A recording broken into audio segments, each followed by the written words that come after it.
Des encadrants, de Julien Gomez pour ne pas le nommer, des coachs et puis travail acharné qu'on fait depuis 4-5 saisons. Et toutes les années, on essaye de s'améliorer un peu plus. Beaucoup de fierté et puis je suis content pour les filles, je suis content pour les coachs. Et puis je suis content pour mon club parce que ça représente quand même entre 80 et 100 licenciés, quoi, les féminines. Donc c'est quelque chose qui commence à compter dans notre section. Le matériel que l'on a perçu aujourd'hui, ça va nous aider à faire de meilleures séances et puis à avoir de meilleures joueuses.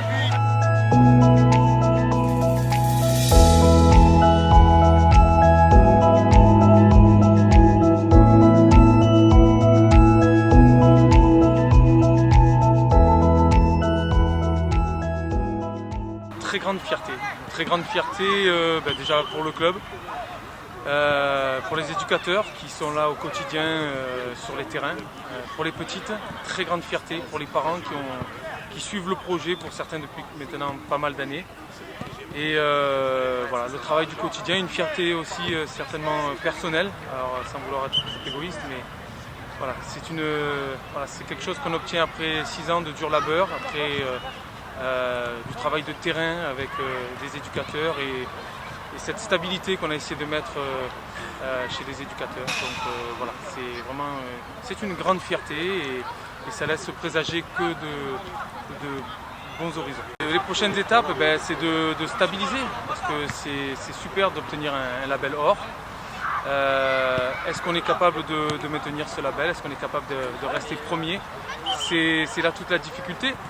Après les autres étapes, ce sont arriver à avoir de la qualité dans toutes les catégories.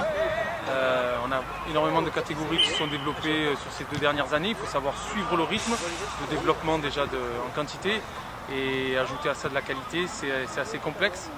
L'idée, elle est simple, hein, c'est d'avoir un esprit club et d'avoir des joueuses qui ont cet esprit club et de retrouver un petit peu comme on a pu avoir dans les années passées ou alors peut-être les personnes de mon âge qui ont connu ce football-là, ce football du quartier où on est fier de représenter des couleurs et on est prêt à tout pour ces couleurs-là. Voilà. Je pense que c'est l'esprit club qui doit triompher de ça dans les années à venir. Pour aller chercher forcément un niveau ligue, que ce soit en 15, que ce soit en 18 déjà. Et pour la partie senior, aller chercher ce qu'il y a de plus haut à la régionale 1. Pour l'école de foot, voilà, vraiment être dans la qualité, pareil pour les 10-11 et les 12-13. Et valoriser le partenariat qu'on a avec ce très grand club qui est à côté de nous, qui est l'Olympique de Marseille, avec qui ça marche plutôt. Il est très important dans le district de Provence, même dans la région.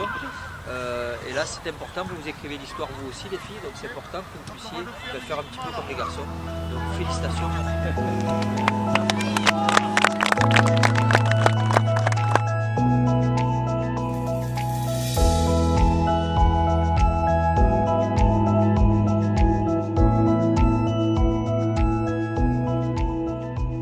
C'est très important, on va dire, ce label parce que c'est une reconnaissance déjà des instances du football.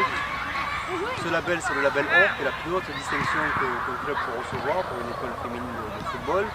Et puis ça crée une stabilité, une reconnaissance vis-à-vis des éducateurs qui s'impliquent au quotidien, on va dire, pour accompagner ces jeunes. Les critères, on va dire, pour obtenir ce label, ils sont au nombre de 4. Il y a un critère associatif qui implique, on va dire, le club dans l'organisation de son encadrement et dans la fidélisation de ses licenciés. Un critère sportif qui lui parle, on va dire, des créneaux d'entraînement et de l'organisation des entraînements.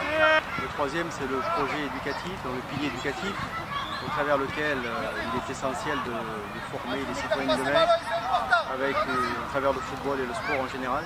Le quatrième, c'est le pilier d'encadrement et de formation. Et chaque éducateur, chaque formateur doit se mettre au niveau des personnes qui doivent encadrer et montrer que derrière, on va dire, il y a un noyau dur qui se forme pour pouvoir construire l'avenir. Le district a un rôle d'accompagnement, on va dire, sur les clubs qui posent leur candidature. On a un soutien administratif et sportif pour aller accompagner les clubs dans la démarche d'obtenir un label. Et ensuite, on relaie cette demande une fois que le district a validé la demande au niveau des instances supérieures pour que la fédération puisse valider le label et permettre au club d'être labellisé et reconnu, on va dire, à l'échelle.